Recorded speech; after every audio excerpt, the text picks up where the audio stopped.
Aviation for me has been like a lifetime journey, lifetime experience. I go all the way back to my mother when I was 8 years old, and that captured my heart. I mean, that was what I wanted to do, what I wanted to be. In the 1980s, I was deeply involved with, a military flying experience, training in particular to become the very, very, kind of Top Gun pilot.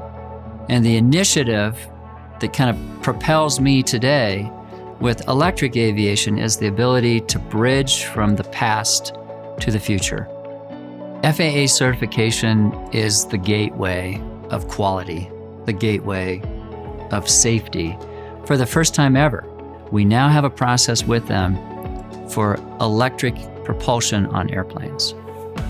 We start the innovation around a 2-seat airplane, the E-Flyer 2.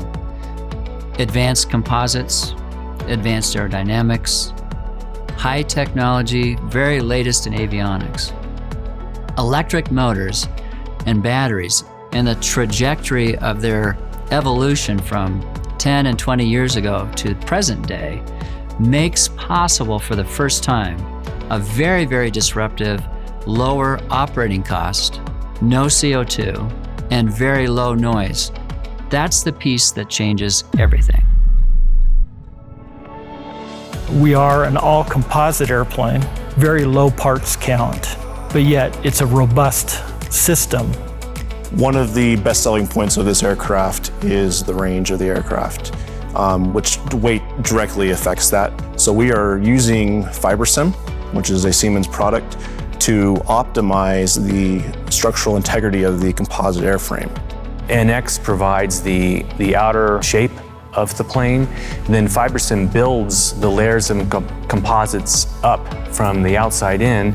Every plane starts with a conceptual design where you have an idea of what your plane should look like, what its performance characteristics need to be, and based on that, you start designing the systems inside the aircraft. We're designing the E-Flyer 2 with change in mind. We're using a top-down design process enabled by Wave, which is a capability in NX. Enables us to simply update the models to the changes around them. What helps Aerospace be agile in our design process is the wave linking, is the ability to create a top-down structure where you can take something as simple as a shape and break it down into pieces and pass it down to the people that are responsible for designing those pieces. The CAD file is the center of everything we do. We consume the CAD file. It directly feeds into that file. The integration between NX and the model, the drawing, the sim is very, very robust and strong. We have high voltage systems, batteries that we are trying to route to each other to connect all the high voltage components of the assembly together. And that's where the harness and routing tools come into play. And Capital comes into play in a big form. You can actually have your harness layouts in Capital and link them in 3D into NX, where you can actually visualize them inside the aircraft. We can take the E-Flyer 2 in the end. We'll change that aerodynamic shape to what it needs to be for an E-Flyer 4, and then we'll morph the E-Flyer 2 into an E-Flyer 4. I anticipate that'll take about a week to do. It's an order of magnitude savings. You can either do the same number of iterations in less time, or you can do more iterations in the same amount of time. At Aerospace, we're doing both. We're shrinking our product development time and doing more iterations at the same time. In the end, what that allows us to do is to get to market fast with the right plane. We have 20 people on the engineering team.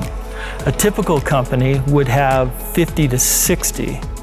And the reason we can do that is because the Siemens suite is so integrated that you don't need the traditional specialists. As a systems engineer, I feel that the biggest advantage of the Siemens software is how it makes design more collaborative. The NX CAD software in particular that we're using right now is a technology enabler. It keeps Aerospace in front. The ability to capture all of the aspects of an airplane design is greatly enabled. In the capturing of the E-Flyer 2, the transition to what comes next is particularly a capability that the Siemens software can do for us.